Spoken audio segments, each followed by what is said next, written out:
Hello, welcome back. Thanks for stopping by.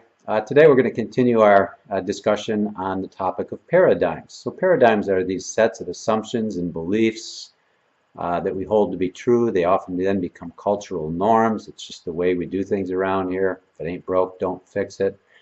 And paradigms can be very empowering, but they can also be very dangerous because if there's a shift in paradigms, it can set everyone back to zero. So, when an organization comes out with a whole different model, like an Amazon or a Tesla or a Uber, some of these new apps and these new organizations you see surfacing that are so disruptive can send a lot of people back to zero. I mean, we can work very hard and diligently with the most positive intent on a typewriter or a floppy disk or a CD and discover that no one wants them anymore. So all that hard work has been futile. In fact, the great W. Edwards Deming once said, hard work and best efforts without guidance of profound knowledge may well be the root of our ruination.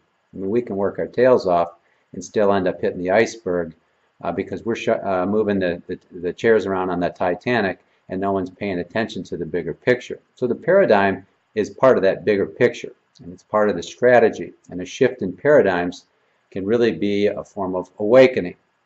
So I've shared examples of paradigms that I've challenged and shifted in my own life, and today I'll share one more.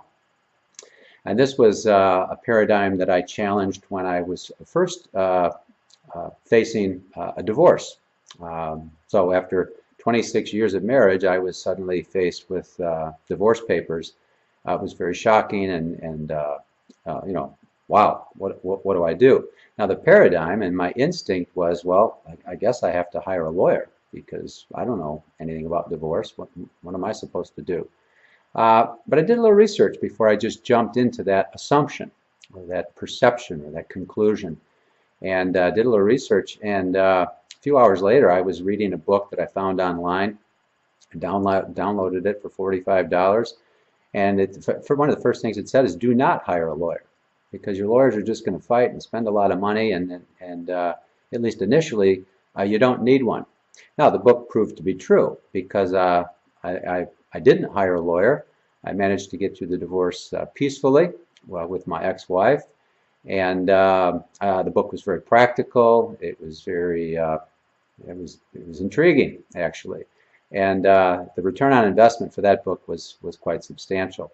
So it's just an example of before you jump to a conclusion, before you just follow the rules, so to speak, and you just do what everybody else says you're supposed to do, particularly as it relates to things like medical issues, divorce, legal issues, professional issues. Who wants to take a career counselor's advice and end up in another job that makes you miserable?